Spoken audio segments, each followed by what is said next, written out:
It was believed that humanity's first invention was the fire. But little did we know that this effort was going to change our world so drastically. Since then, the invention of stone tools has been a huge game changer to our survival. Afterwards, invention after invention was introduced, from the invention of wheels to locomotives and automobiles. These inventions have changed a lot of things for mankind, from simple machines to some of the most complex mechanisms ever produced. These inventions have only brought about a sea of change in the way we function in today's society. But we will focus on one of the greatest inventions, computers.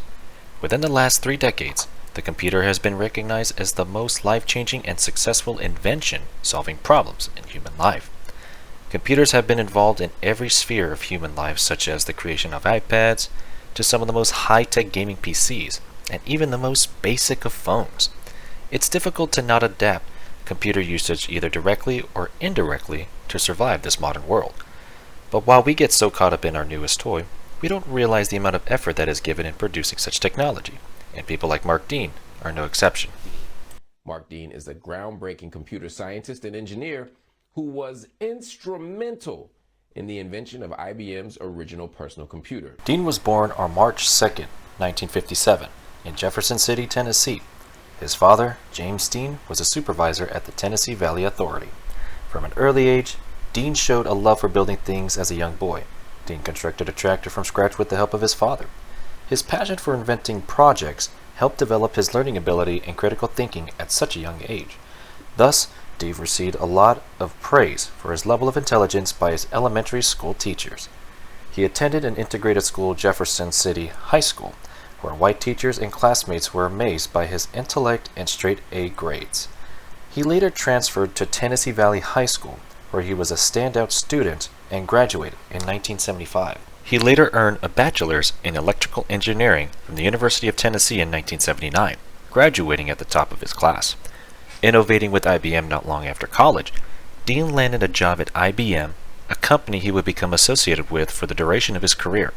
As an engineer, Dean proved to be a rising star at the company. While at the corporation, he returned to graduate school and earned a master's degree from Florida Atlantic University in 1982. Dean began his research, working closely with colleague Dennis Moeller. Together, they contributed to the design of the IBM PS-2 Model 70 and 80, or more commonly known as the Colored Graphic Adapter for PC. This is known as a large leap into the future of computer technology.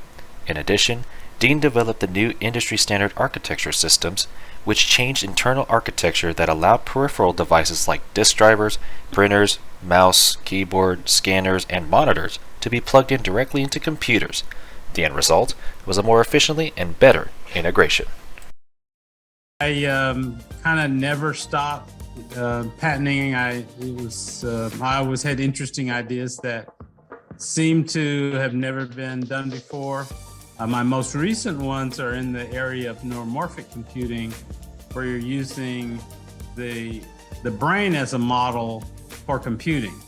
And you're using neurons and synapses, at least artificial neurons and synapses, to build systems that operate more like the human brain. Thanks to Dean's brilliant idea of using the model of the human brain and research of neuroscience, this led to the creation of the world's first gigahertz chip. How wonderful is that?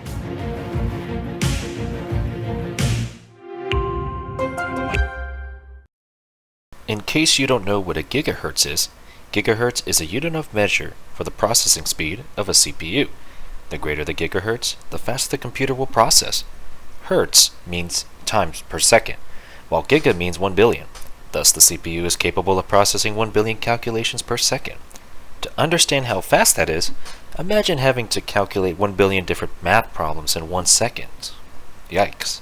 Thanks to Dean and the creation of the gigahertz chips, high traffic functions such as gaming, 3D modeling, 3D architecture, and rendering have a high-performing processor that can keep up with your game. Throughout the course of his career, Mark Dean has contributed so much to provide for a better future. His dedication to always improve has won him 3 of the highest awards given by IBM and earned him the title of Vice President. In 2001, he was elected as a member into the National Academy of Engineering, the most prestigious professional society for engineers in the country. He was also inducted into Florida Inventors Hall of Fame. But what stands out more about Mark Dean is that he changed the way we view our computers and our understanding of processing. He completely changed the game with his inventions of gigahertz chips and made life easier by changing the architect of the computer for more efficiency. Although he is not a Steve Jobs or Bill Gates, he is still, in fact, a great contributor to the computer science and engineering field.